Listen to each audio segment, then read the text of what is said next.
এই মুহূৰ্তত মই মাজুলী দৰিয়াপাৰত যুৱ সমন্বয় কৃষ্টি সংঘ ৰাস মঞ্চত উপস্থিত আছো। আজি অন্তিম আখৰা অৰ্থাৎ বৰ আখৰা মাজুলীৰ 59খন ৰাস মঞ্চ আৰু সত্ৰত 4 নৱেম্বৰৰ পৰা 4 দিনীয়া কাৰ্যসূচীৰে শ্ৰী শ্ৰীকৃষ্ণ ৰাস মহোৎসৱ অনুষ্ঠিত হ'ব। আৰু এই মুহূৰ্তত আমি পোনপটীয়াভাৱে মহাৰাসৰ আখৰাৰ দৃশ্য দেখুৱাব বিচাৰিছোঁ। জুবিনবিহীন প্ৰথমটো ৰাস এইবাৰ জাক জমকতা নাথাকিব, কেৱল আধ্যাত্মিক নীতি নিয়মৰ মাজেৰে পৰম্পৰা ৰক্ষা কৰিবলৈ চেষ্টা কৰিছে মাজুলীবাসীয়ে। আৰু জুবিন গাৰ্গক শ্ৰদ্ধাঞ্জলি জনাই এইটো ৰাস মঞ্চই এইবাৰ জুবিন গাৰ্গৰ নামত ৰাসখন উৎসৰ্গা কৰিছে আৰু সম্পূৰ্ণ বিনামূলীয়াকৈ তেওঁলোকে দৰ্শকৰ বাবে 3 দিনৰ ৰাস তেওঁলোকে মুকলি কৰি দিব। আৰু এই মুহূৰ্তত আমি আখৰাৰ পৰিৱেশ দেখুৱাইছোঁ। আজি বৰ আখৰা পুৱাৰে পৰা নিশালৈকে আজি বৰ আখৰা চলিব, অন্তিম আখৰা চলিব। মই পোনে পোনে আখৰাৰ দৃশ্য দেখুৱাইছোঁ আপোনালোকক।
মাজুলীৰ যুৱ সমন্বয় কৃষ্টি সংঘৰ ৰাস মঞ্চৰ পৰিৱেশ আমি দেখুৱাইছোঁ।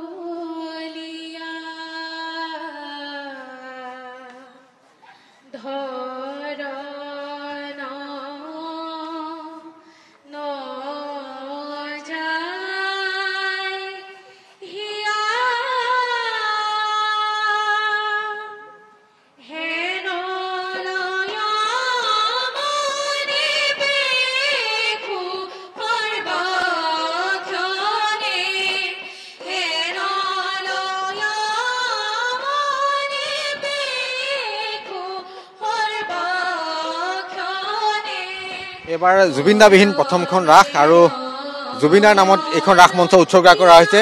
3 দিন দৰ্শকে বিনামূলীয়াকৈ তেওঁলোকে ৰাস দৰ্শন কৰিব আৰু ৰাস উদযাপন কৰিব। কি ক'ব, কেনেকুৱা আয়োজন?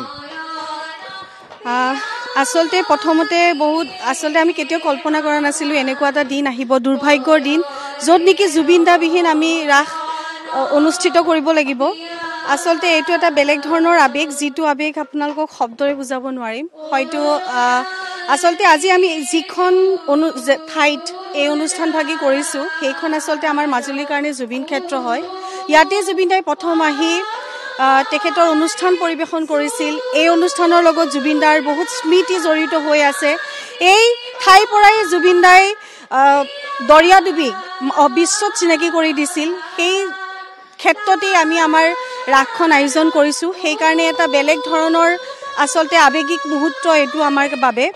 আৰু জুবিনদাক সেই মহান শিল্পীজনক শ্ৰদ্ধা জনাই তেখেতৰ আত্মাৰ সদ্গতি অৰ্থে তেখেতৰ যাতে আকৌ পুনৰবাৰ আমাৰ মাজলৈ ঘূৰি আহে জুবিন গাৰ্গ হিচাপে, আমি সেই কামনাৰে আচলতে এই অনুষ্ঠানভাগি আয়োজন কৰিছোঁ।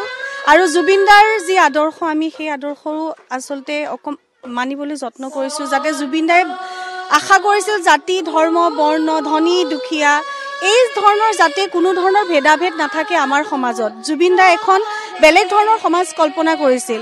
আচলতে আমাৰ মনতো তেনেকুৱা এটা ভাৱ আহিলে যে আমি কিয় আচলতে প্ৰত্যেক বছৰে আমি টিকেটৰ ব্যৱস্থা কৰা হয়, যিহেতু এখন ৰাস আয়োজন কৰিবলৈ যথেষ্ট টকাৰ প্ৰয়োজন হয়। কিন্তু তথাপিতো আমি এবাৰ সাহস কৰিছোঁ, আমি কমিটিয়ে নিজৰ পকেটৰ ধন খৰচ কৰি, আৰু জুবিনদাৰ বহুত এনেকুৱা অনুৰাগী আছে যি আমাক সহায় কৰিছে। সেই সহায় আৰু আমি নিজাববীয়াকৈ হৈও আমি আচলতে এই ৰাসখন জুবিনদাৰ সেই আদৰ্শক সন্মান জনাই আমিও এখন ৰাস মঞ্চ য'ত কোনো ধৰণৰ ধনী দুখীয়া উচ্চ নিচ্চ কোনো নাই। আপোনালোকে যদি আমাৰ অভিনয় মানে অভিনেত্ৰীসকলকো চাই তেতিয়াহ'লে আপোনালোকে দেখিব ইয়াতো আপোনালোকৰ মাজত বিভিন্নতাৰ মাজত ভিন্নতা দেখিব। আমাৰ বহুত ধৰণৰ আছে। সেইগৰাকী আহিছে আপোনাৰ কলিকতাৰ, তেখেত ইয়াত মাজুলীত আহি তেখেতো এগৰাকী জুবিনৰ অনুৰাগী। তেখেতেও ইচ্ছা কৰিলে, সেইকাৰণে আমি এই সুযোগ তেখেতকো প্ৰদান কৰিলোঁ। আচলতে আমি এটা নহয় ক'ৰবাত জুবিনদাৰ সেই একতাৰ যি দোল আমি বান্ধিব বিচাৰিছোঁ, সেয়েহে আচলতে এই জুবিনদাৰ নামতে আমি এই 3দিনীয়া অনুষ্ঠান উৎসৰ্গা কৰিছোঁ। ধন্যবাদ জনাইছোঁ। এয়া হৈছে মাজুলীৰ দৰিয়াপাৰত অনুষ্ঠিত যুৱ সমন্বয় কৃষ্টি সংঘৰ ৰাস মঞ্চৰ পৰিৱেশ। অন্তিম আখৰা ইয়াত চলি আছে আৰু 4 নৱেম্বৰৰ পৰা ৰাস মহোৎসৱ অনুষ্ঠিত হ'ব 3দিনীয়াকৈ। পোনপটীয়া সম্প্ৰচাৰযোগে দেখুৱালোঁ আমি এয়া দৰিয়াপাৰৰ পৰিৱেশ। মাজুলীৰ দৰিয়াপাৰত হয়নে প্ৰথমটো প্ৰগ্ৰেম আছিলে মাজুলীত। বিখ্যাত সেই গানটো দৰিয়াপাৰৰ যিটো দৰিয়াঘাটৰ গানটো, ইয়াতে আমি ৰাস অনুষ্ঠান কৰিছোঁ। মাজুলী এজনী ছোৱালীয়ে দুখ পালে, আচলতে গীতটো এটা ইতিহাস আছে আৰু এই মাজুলীখন আচলতে সেই সময়ত ছবিটো দাঙি ধৰা আছিলে। ইমান দুৰ্যোগপূৰ্ণ মুহূৰ্ত আছিল, মাজুলী ইমান পিছপৰি আছিল যাতায়াত যোগাৰ ক্ষেত্ৰত, সকলো দিশতে মাজুলী পিছপৰি আছিলে।